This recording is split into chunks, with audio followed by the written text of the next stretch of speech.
Eilish is scheduled to begin their transition journey April 3rd, 2025. Quote me on that. Jack Hyduke.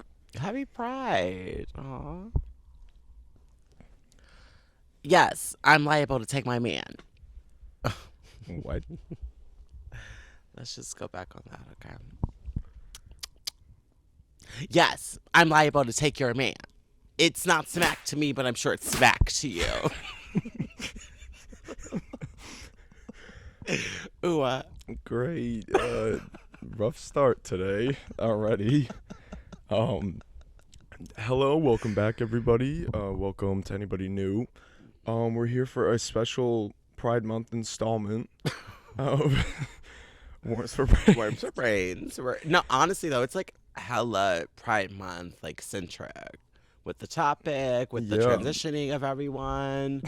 Also, we're here for our quarterly check-in. How's the water supply? I am still injecting hormones in your water. Yeah, this is probably like a really special Pride Month for a lot of people because this is their first Pride Month transition. Forcibly transition. No, like it was wicked hand. And it wasn't smack to me. No. Like, not really. But yeah, happy Pride Month to those who celebrate. Those who don't, I guess. Yeah, we're back today for a couple different reasons, but perhaps no reason at all. Also, maybe. But time will tell. Yeah, we wanted to discuss some mess. Yeah, that's happening because if you have connection to the internet, and you don't live under a rock, you will know that Charli xcx, also known as Charli xcx, has released her newest album, Brat. So this was like quite anticipated. I feel like that happens every time. Like, if you think you don't know Charli xcx, you definitely know some of the songs. Because, like, correct. Especially the ones that go back. Like, Fancy, Iggy Azalea, Boom Clap. Like, these, like, big-ass songs. And then after that, she switched it up and went, like, more experimental, hyper-pop. She went her own way and she made it. Like, yeah, no, she's finally, like, this is basically the first time she's getting, like, praise, and that much attention, I would say, because she has a lot of fans and they're like diehard cult fans, following for sure, but it wasn't the most mainstream no of any of the musicians. So, which is kind of strange. Like, I feel like she is one of the artists that was and is able to maintain a sort of like counterculture in a world where like no one really gives a fuck about like you're remaining the counterculture of having a clogged nose while everybody else blows no their nose. That's the thing. I'm like, wait, I have to leave. I'm like full of it. You are full and of it. And ain't smack to me, but I'm sure it's smack to you. It is, because you sound nasally as a motherfucker this morning. Wait, y'all gotta go. And like, this nasal counterculture is not gonna work for me. Are you gonna go do I that? gotta go. We'll be right back. I'm sorry, y'all. Like, it was kind of smack to me just then. Like, all right. I tried to act like it wasn't smack, but it was kind of smack to me. Got too quickly. No, like, a bitch couldn't even breathe. But anyways, so Charli has released her new album. She had a pretty genius marketing campaign. It was like based in minimalism and rave culture, essentially. And because a lot of people switched up when it first dropped, they're like, what is this, blah, blah, because it's just this lime green cover that says Brat on it, and then the Brat is kind of blurry, like the only thing on it. It's shitty. It's shit. Yeah. It is trashy. But it's in reference to, is it even the posters for raves or some shit? Because at first I was just like, oh, okay. But then there was an explanation, but that was a while ago when it first got shown. I don't even remember. There's a reasoning. Shit. But everything to promote it has just been lime green with the word Brat slapped on it. So it was easy to like make memes about that and shit. So it was like genius marketing because the marketing did itself. Yeah. Like everybody, that happens every time like a big name drops something. Like the diehard fans will like try to cook up something like in the episode you'll see after this. With little scams that the little monsters do to right. get the word out there about new music and stuff. Correct. So yeah, no, it was like everybody switched up though, because here we are now. It sits at, well, last I checked, let me do an update. I'm pretty sure it's still the same. This is a little crazy, mind you. Yeah, with last night it was 23 reviews. I'm pretty sure it still is, and I love that it's not loading. Okay, 23 reviews. It sits at a 95 Metascore on Metacritic.com, meaning it is now the 16th most acclaimed album of all time on this website. And it was at 25 yesterday and then went up another point, surpassing my, what's it called, My Beautiful Dark Twisted Fantasy by Kanye. Right. And, like, it's just kind of like, I don't think anybody was expecting this. No. Like, and listen, to be fair, I don't even think this is her best album. Like, frankly, I enjoyed it. Great album. But Charli and How I'm Feeling Now, I think, oh my still, fuck. like, I don't know. They're going to take the cake. Yeah. Bitch, you will never produce another song like Party For You. You will never produce another song like a fucking... Yeah. Official? Is that all for Charli? Official? Yeah. Oh, that is all for Charli. I don't even fucking remember. These are the things that could make us official. But yeah, no. Charli has Next Level Charli, Gone, Blame It On Your Love, Silver Cross, Shake It, February 2017. Those are some of my favorites. And then How I'm Feeling Now, Forever, Claws, 7 Years, Enemy, Party For You. Like, sorry. I'm sorry, like, these are bangers. Like, they need to let me be one of these certified critics on Metacritic. No, it'll be real simple. Like, Charli would have been got her fucking flowers. Yeah, no, like, that's the thing. At the end of the day, even though it's not my favorite album from her, I'm happy she's getting... It's lovely. ...some of what she deserves, because she's been doing this for a minute now. And she really fucking has. And she's literally, what I've been saying before I was, like, clogged up, she's been doing this shit for so long, and, like, she has been leading this. It's not even underground, though, but it is, like, somehow just outside of pop oh, my God, pop culture. Pop Tropica. It's just outside. Go Papa, go Papa. Go Papa, go Papa, go Papa. We're not getting into that. But to God be the glory, and if your mother and no one's told you you've been a good mom. God be the glory to Papa Bear. End of statement. End of our official statement. God be the glory to Papa Bear at his inauguration to the orphanage. Yeah, we'll pray for you. She somehow just sits right outside of pop culture, but has like capital. She has social capital of being like girl, our niche princess. Somebody made a point that I found interesting that right. She is like the one song fuck. I love that I screenshot it. Now the screenshot has disappeared. God damn it.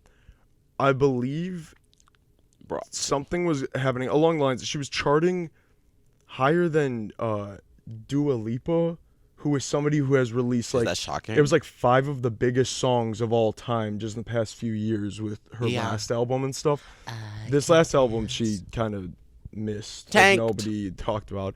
But it's like interesting that this person who is like basically on the outside but also on the inside is having this like moment bigger than these people who've been in the spotlight. Yeah. It's just like out of nowhere. And like Anthony Fantano from the Needle Drop, who's like notorious for like pissing people off with his reviews, gave it a perfect score, which I think he's only done with like 7 other albums or something. And I was like, what the fuck? Because like some of the songs I'm like, okay. And then some of them I'm like, okay, like I don't think I'd listen to this too often, or some of them again. There's like 2 that I'm like, I probably won't revisit this. I'm gonna have to admit, Mean Girls does not get much play out of me, and I don't think it ever will. No. Sympathy is a Knife, however. Bitch, can we talk about artistry? Can we talk about what it means to be an artist, bitch? It means being vulnerable and open and honest and pouring your heart into whatever you make, which many people don't do. They do it for the numbers, they do it for the charts, and we're gonna whack the fuck out of Taylor again. Because that's all we do now, because I guess she keeps giving us reasons, and so do the Swifties. Bitch, you give me a million reasons, time after time, ho. No, I just need one good one to not do it, but you can't stop. But you can't seem to muster that, can you? No, it's too much. So, like, fuck. Yeah, that's what I was gonna pull up. But anyways, yeah, she has a fucking 95 on Metacritic, which is basically unheard of, especially for somebody in the And for hyperpop, what the fuck are you talking about? Yeah, it's very like, I don't know. I'm like still confused. Experiment. Like, I'm very happy for her. Honestly, bitch, she is giving bitch rituals. We're back in our bag. Yeah. 666 with the princess streak. Yeah. I clocked. And oh my god. Oh, I peeped, honey. And she has a song with A.G. Cook off of his like 80,000 song album called Lucifer, and it's so good. You can't spell Pride Month without demon. Like, wake it up. So it's prideful. But anyways, what the main topic of this, we want to congratulate Charlotte XBox, but give it up. No, like, but we also need to talk many years, about and it's been you and I always. One of the songs, "Sympathy Is a Knife," that I just mentioned. I'm gonna read some of the lyrics. I don't want to share the space. I don't want to force a smile. This one girl taps my insecurities. Don't know if it's real or if I'm spiraling. One voice tells me that they laugh. George says I'm paranoid. Says he just don't see it. He's so naive. I'm so embarrassed to have it, but need the sympathy. And then the chorus, because I couldn't even be here if I tried. I'm opposite. I'm on the other side. I feel all these feelings I can't control. Oh no, don't know why. All this sympathy is just a knife. And then she goes on to talk about shooting herself in the head and blah, blah, blah. Relatable. And then she says, don't want to see her backstage at my boyfriend's show. Fingers crossed behind my back. Hope they break up quick. So there have been a lot of people speculating that this is about Taylor dating Maddie Healy of the 1975 because Charli is she married? I think fiance. That's engaged her fiance to George, one of the band members of 1975. I believe he's the drummer. So it's in reference to Taylor Swift is what everybody's coming to the conclusion about, and she's saying she like just doesn't feel good enough next to her. Basically, because she goes on like saying just like comparing herself and like feeling down, and it's like no matter what I do, I'll never be that. Yeah. And it's like, well, I would hope you'd never be that. First of all, Charli, don't think that way about yourself. Don't stoop so low, bitch. Get up, get up, get up, get up. You're better than this, and I clearly you are. On stage banging fucking metal rods. Like, no, she'll bang pots and pans, but she's not gonna fucking hit a metal rod. Exactly. I'll tell bitch, you that. It's so funny. It's so funny how Taylor can bang all these fucking metal rods, but can't produce one track that even gives me a taste of hyperpop. That gives me even a taste of ingenuity, creativity. Ever make anything that ever gets close to a 95 on Metacritic? Not once. So, yeah. Oh, so yeah. Ow. Oh my fuck. So yeah, this has led to, of course, the lunatics on Twitter running with it and making it a whole fucking disgusting thing. It's this one. It like, and it doesn't even make sense. It doesn't make sense, but it makes a little more sense than the other thing they're picking apart. But we'll start with this because she's basically saying, "I will never be that because I will never have that level of success." I don't know who the fuck else will because we are. Truly, though. It's like an unprecedented thing. It is. And it's like, if anything, it is high praise. Like, absolutely. And also, her talking about, and it's more internal. Like, I feel jealous. I feel insecure. I feel like I can't be that girl. Yeah, and how could you not when you're in the same space career-wise? But of course, your numbers don't match because nobody's numbers match because this is a crazy fucking thing that's happening, which is why we're irritated. But the one line, don't want to see her backstage at my boyfriend's show, fingers crossed behind my back. I wouldn't want to see her either because she's probably going to make me buy one of the versions of the album. No, and like I don't carry cash and you don't need it. Like, but it's just like they immediately start tearing apart how Charli looks. Because then she also, which is crazy. She discusses in another song like her body image because it's very funny. The versatility of the album is like, it's so annoying to say. It's like it's so real, but it's like real, you though. know that's how people feel. Where it's like I feel like shit. I think I look like shit. And then the next song she's talking about, oh, I know I'm your favorite. I know you want to be me. Like, no, like when you look in the mirror, you are looking at me. Like it's simple. I'm that girl. But it's like that's so funny because it's like I think that's how everybody actually thinks. Yeah, and not everybody would say that though, but. Them immediately jumping on her, picking apart her appearance, saying like picking apart her lyrics, saying this they want to say that Taylor can't write, like blah blah blah, this, and it's like, well, there's not one single way to do music. At all. Hope this helps. And there's only one tortured poet. So yeah, there's only one person claiming to be a tortured poet. So yeah, it's like if you call yourself that, I think people are going to be a little more nitpicky about your lyrics when you're talking about I want to finger you while you play Grand Theft Auto with your friends or something. Like when she's on shit about that, it's like, well, yeah, that wasn't the exact lyric, but it was something along those lines. And it's just like, enjoy your music. And enjoying your fucking fingering. Like, no, for leave real. us alone. And it just also let somebody else have their moment for 2 seconds, especially when it's somebody like this who has never really had their moment. No. And this is like so big for her. Just, it's disgusting.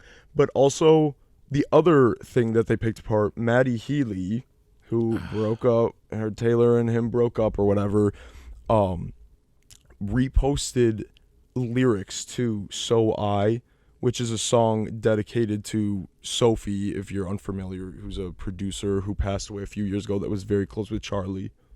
Hello? I could weep right now thinking about that track. No, like, it is really fuck. sad, and it like, I don't know. I love Sophie's music too, and it's so sad because that was somebody so different and new and bring something new to the table, good. and like, revolutionary. The world gets robbed of that. Like, that's so sad. Like, it's fucked up. But anywho, he reposted the lyrics, and it's about her having regret about like pushing Sophie away, not answering that phone call, and then that would have been the last time she spoke to her before she died. Like, really fucking sad. Maddie Healy posts this, and the Taylor Swift fan account screenshots and reposts this, talking about this is so disrespectful. If this is talking about Taylor, blah blah blah. Like, could this be about her? Blah blah. Blah, saying all this, and all the fans in the comments are like, "What a piece of shit." Blah blah. It's like, what does that mean? How could it be about Taylor? Like, is she dead? Smack. Yeah, we're not that lucky, are we? Oh my god! Like, get the fuck out of here. But it's just like, not everything is about her. That's the thing. That's what I think a lot of these fucking lunatic fans have accepted, that the world does revolve around her. It doesn't. All these different artists have space in the game to do with. They should have space in the game, I should say. Yeah. Because they don't necessarily do. Because when Billie Eilish wants to release an album, it's time for 14 more versions of Tortured Poets Department. And acoustic versions, fucking she's released demos. The songs, 2 songs, I believe. I've been gagged. I've been acting like it's not even funny anymore. Every time it happens, I send a screenshot to Uwo. If I'm scrolling on Twitter and I see it, I laugh out loud and send a screenshot. And it's a joke at this point, because she, instead of releasing the full album as an acoustic album, she's re-releasing the album with 1 or 2 of the songs acoustic version. What is she calling it at this point? There was that phone demo acoustic. Cause how, like, and the other trying to spin it, but instead of just releasing an acoustic album, we are milking it. We are milking it because it's like, at the end of the day, is it one of the best-selling albums of all time? Yes. Is it one of the most impactful or memorable things that's ever been released? Absolutely not. It's hilarious how it will never make a 100 list fucking best album. It will never make anyone's list. Well, it probably will. Just like for sales, most likely. Taylor's version did for greatest albums of all time. Okay, that was actually crazy. So they are doing whatever with these fucking lists. But it's just like, truly, when is enough enough? I don't get it. And like, then I see the fans talking about, you don't have to buy anything. She's not forcing anything. If the rich Swifties want to buy it, they can. That's their money, blah, blah. And it's like, yes, of course. And then they go, plus it's only available for 48 hours. And it's like, well, that's part of the marketing. It makes you scared that you're going to miss out, that you're not getting every version, that she's not getting that sale. And it's like, I truly think she's not happy with how the album did, which is insane because it's been #1 for 2 months now. But would it still be if she wasn't releasing 2 more versions every week? Which is crazy though. Like, I know I'm literally not the demographic and I am a hater. but I don't hear anyone playing the album. Like, I don't, and again, I'm a Charli girl. Like, I'm a different type of girl. I'm on a different wave, sure. Yeah. But for an album that's been at the top for 2 months. Like, is there even a hit off of it? Literally. Like she usually has like a hit. Where's the karma? Karma is a cat purring on my lap. He loves Queen. But yeah, I don't know. Well, maybe that's on with Post Malone. Haven't heard it. I didn't either.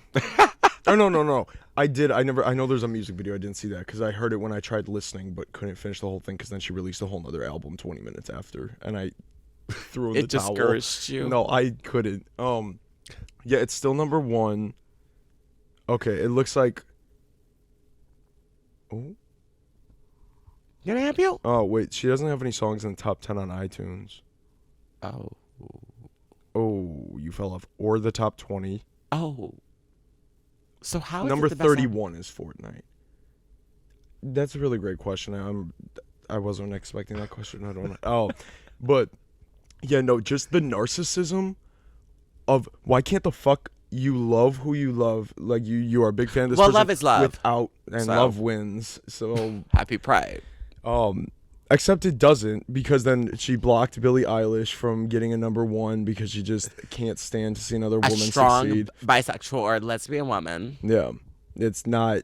That is not Taylor's MO at all. And I actually saw a very interesting picture that Taylor posted. I saved it because I wanted to bring it up for this conversation. I found it quite jarring.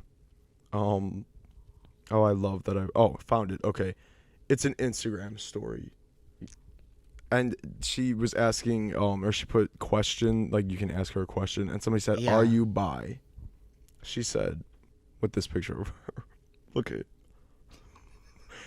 "I respect those who have found happiness in being attracted to the female population regardless of their own gender and how society views it. But if you come around me with that gay shit, I'm catching an assault charge. I'm sorry. That's just my DNA, sis. But if you rock that way, I'm happy for you. For real, just don't bring that to this side of the table because you will meet floor within seconds. This is your only warning. In other words, no, I'm big straight. I don't even like my own pussy." Now, I'm going to choose to believe it's real. But Allegedly. That shit is so funny. But it's just like, really, during Pride Month, you can't let Billie have a number 1? It's weird. Like, it's apparent what you let her hit fucking floor in seconds. Like, it was real sad. You will meet floor in seconds. It's that funny shit takes as me fuck. out. Every time I come across that, like, it takes everything out of me to like not fall on the floor. No, that shit's funny. But yeah, it's just I don't even like my own pussy. How long are we gonna do this? Like, the answer is however long we're gonna do this shit. We're gonna do this shit because we're gonna keep talking about it. And that keep part. Complaining because it truly started off as just like, oh, she's kind of annoying, and it's like how she's getting pushed is annoying. It's absurd now. Like, I see the fans saying like, why can't she just release a full acoustic album? I don't want to have to buy them all because she's gonna. When she's all done, she's gonna do that to get more streams and numbers and blah blah blah. And it's like, that is such a fucking slap in the face. And a lot of them seem to not care. But it's also just like, why don't you believe in your work enough? That it just stands for itself. Well, this album especially seemed to not be able to speak for itself from what I heard of it, what the critics have to say. The critics they did eat this out. How is it? Who is buying it? No. A lot of the critics didn't like this one. No, I know. They like tore it up. Yeah, I don't know why I said eat. It's literally just the fans. Yeah. It's just the fans mass buying. It's like inflated numbers because it's a numbers game. And I get it's always been a numbers game because at the end of the day, you're doing it to make money. Whatever. But this is truly like unheard of. And I don't. It's fucking crazy to me. That's all I have to say. So yeah, overall the album was really, I did enjoy it. Like, I'm not gonna. Yes, Brat. Go listen to Brat. Also go listen to Charli, How I'm Feeling Now. Do not go listen to whatever that woman is trying to peddle this week, because there's gonna be something. Because we recorded an episode about the Billie thing. Yeah. Since then, ago. 4 more versions have been released. 4, and maybe there will be 2 more by the end of this week. Fully. Okay, so I'm here editing, and my powerful psychic mind was in fact correct. Charli was supposed to go number 1, but Taylor decided to release 2 more versions of the album that were exclusive only to the UK, and were also only available until the tracking period ended, which was like less than a day. So of course this means that Taylor went number 1 again. So fuck that bitch. Oh, right here, look at this. As I open Twitter, the door to the torture post apartment is condemned. and all the brats are filing into the brat room. But yeah, no, it's, I don't know. It's very unbecoming. It's unbecoming. It's unflattering. And it's all about feminism until it's time to support a woman, actually. Wake it. Like another woman. And though I will say, she was on Gaga's side for just a moment when she said, come on, guys. oh, yeah. Maybe she is pregnant, but she does not have to disclose that to anyone. Lady Gaga's sister got married the other day, and then they're like paparazzi pictures leaked. And right away, Swifties, look at Whalga. Look at like how giant she is. Like blah blah. Like fucking hateful pieces of shit on the internet per usual. And it's just like, and then a bunch of them saying she's pregnant and stuff. It's like, if she is, if she isn't, nothing matters. Like who gives a fuck? Like good for her. If not, good for her. Shut your nasty fucking mouths for once in your miserable lives. I hate the Swifties so much. I gotta give you that one. Yeah, no. So Gaga posted a TikTok addressing it, talking about, oh, not pregnant, just down bad at the gym or whatever, which is a reference to a Taylor lyric, which was like, but a very corny one. So Taylor responded, which she would never have done had Gaga not used that fucking lyric. I promise you. I would bet my life on it, which is like unfortunate because it's like, no, you as powerful women should be like lifting each other up. But I would bet my life she wouldn't have said anything. She didn't fucking use that lyric. And Taylor said, no woman should ever be speculated upon, blah, blah, blah, blah, blah. You're talking to your fans. Like, what the fuck are you doing in the comment section here? Like, this is your wicked doing at the end of the day, because all of it goes back to just numbers. It goes back to that. Their obsession with that turns into this nastiness in all forms because they're so out of touch with, that's not normal. Nobody outside of the internet acts like that. Like, and it's like sad because it's like, ew. Like, how the fuck are you gonna, you don't have a life outside of that, because if you did, you know that's not how you fucking treat people, like, at all. Like, and I get it, like, sometimes you put people in their place in real life and there's reason to be nasty. Unprovoked, enjoying her sister's wedding, talking about, look at this, look at that, she looks awful, blah, blah, blah. Just pieces of shit. Just awful. So, it is crazy, though. Someone did say recently that, like, I actually wait, really quick. Also, somebody said Taylor deleted that comment. And I couldn't find it when I went and looked. I don't know if it's just like a glitch or something, but whatever that means. Anywho. Hopefully. Because I would love to take back my little, like, you know, like something that I gave you. Like, it's fine. But someone was like, I actually do believe that a lot of these people are just as awful offline. And that's why they, like, are on the internet so much. Yeah. Like, bitch, you don't have friends. There is no one who is tolerating this in your real life, ho. Like, there's no way. There's no way. Because you are vile. Anyone who makes their personality one thing, also, that to begin with, that's an unattractive thing, where it's like, so you don't have your own personality. You have 80 copies of the Torture Poets Department, though. Got it. And it's like, that doesn't mean anything, again, to anybody outside of the internet. Your internet, also, because also everybody else on the internet seemingly doesn't care about this. But, like, I wish you all the best, and I wish you recovery from this infliction of yours, because it is so unbecoming for these young men and women to be acting like this, because you will end up alone treating people like that. And on the floor in seconds. Yeah, no. If you come around us, you'll end up on the floor in seconds. But you'll end up probably alone in life, because nobody likes a hateful piece of shit. No shade. No shade. All right. So, yeah, we want to touch on that. Also, I have written down, stop, that's so fucking loud. A lot of you think you are brats, but y'all just a bunch of brats. No shade. I had to type that down.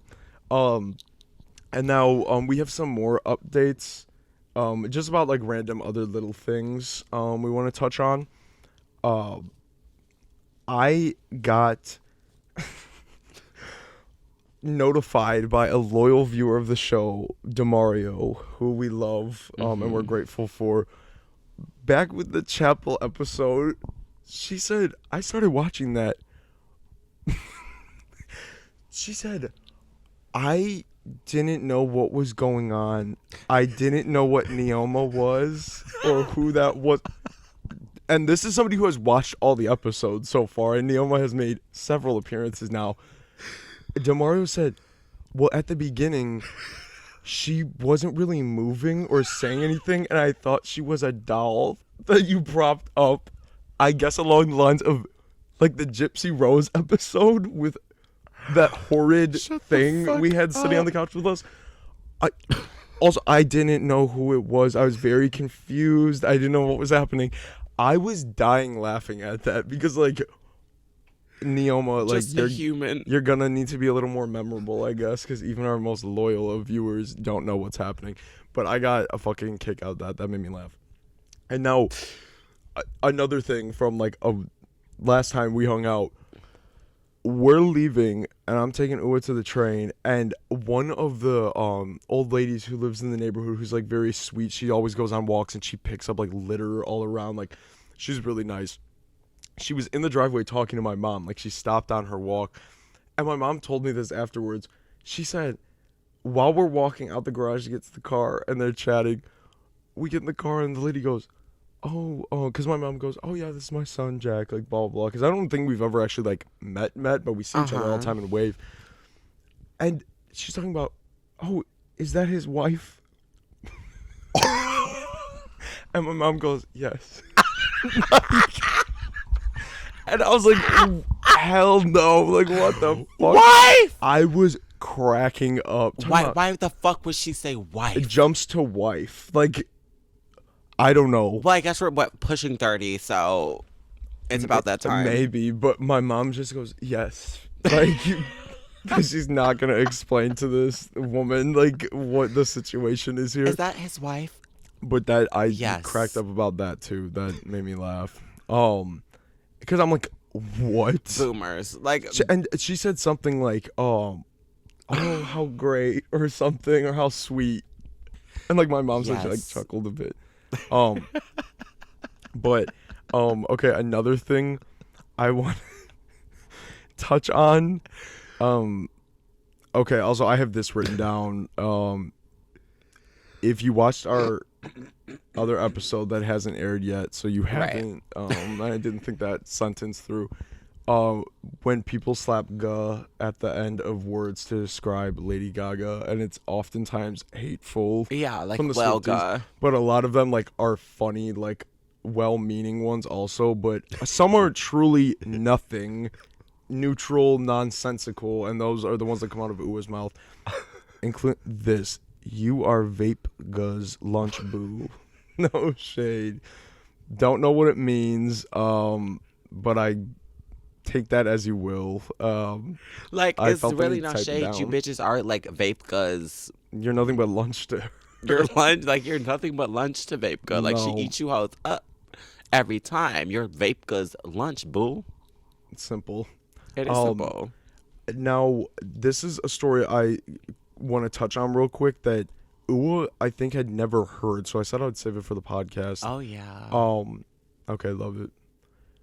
There was when was this? What, 2023? Okay, she discussed it. It was in 2016. Miranda Cosgrove. This is so horrifying, but when she shared this story, she was telling it so nonchalantly that it's like, what do you mean? What do you mean by this? Like, what the fuck? Like, and I'm guessing, like, she's had time to process it now, but to anybody else, it's jarring. In 2016, she had a stalker, and I guess he would, like, show up to her house.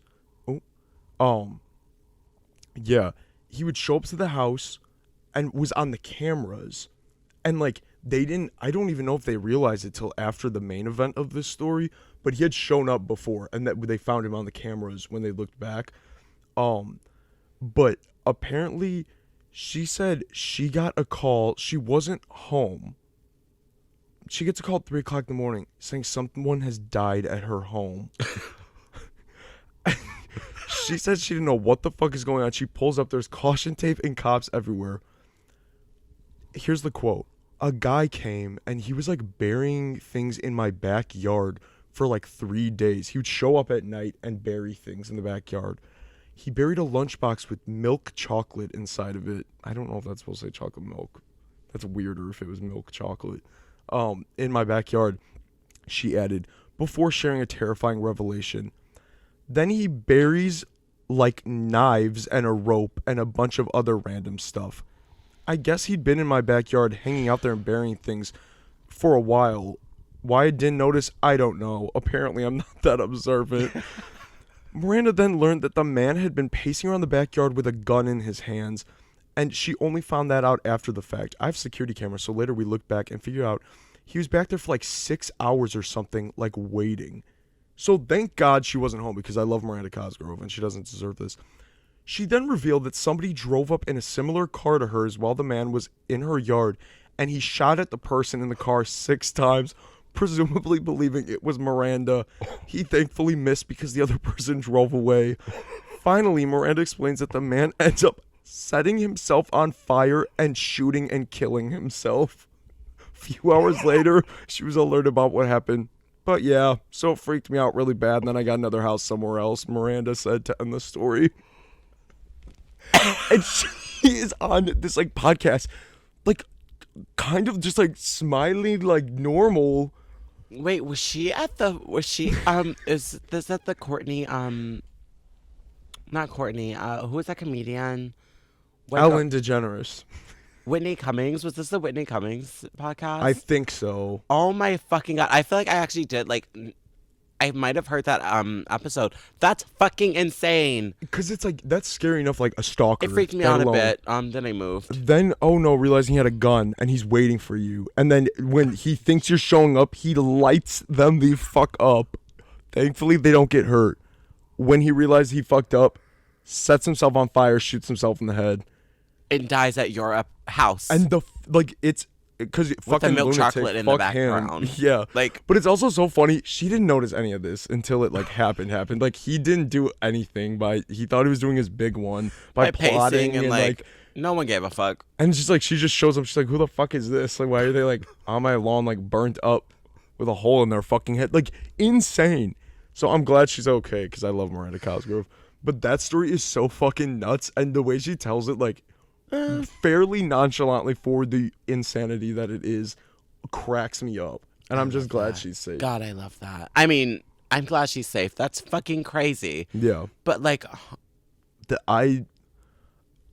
literally just and like Miranda minds her business. Like, do not do this to her ever again. Leave these people alone. Jesus fucking Christ. Yeah. And I understand, like, he's obviously not well, but like, yeah, but still, you're doing too much. Like, not too much, or Miranda, No. you're lunch to her, boo. Okay.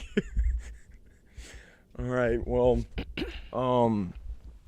happy Pride Month. Mm-hmm. So yeah, keep letting these fucking hetero flops be lunch to you bitches, because that's all they are. And stay tuned for who you are. Stay tuned for more episodes coming very soon, because we have we filmed a couple short ones, so I think I'll upload them in a way shorter span of time than usual. So thank you all for tuning in, and we hope you love this, and we hope you go stream Brat, and we hope you don't stream any torture mess. No, and go stream The Rise and Fall of a Midwest Princess, because that is somebody who had an honest come up, who worked hard, who is a brave, outed lesbian, which is what a certain torture poet could never do. Because you would lose numbers, because your own fans don't like the gay people. Exactly. So, or a trans guy. No. Most of all. That, go tap in and support your local gay person. And let us know what your favorite song off of Brat is. Yeah, Brat. Brat. But thank you all for watching, and we will see you eventually. Shortly. And probably out of chronological order. So most likely. If any of this contradicts itself, ignore it and keep watching. Like, not too much, your lunch does. But, yeah, thank you all for watching. See you guys next time. Bye. Bye.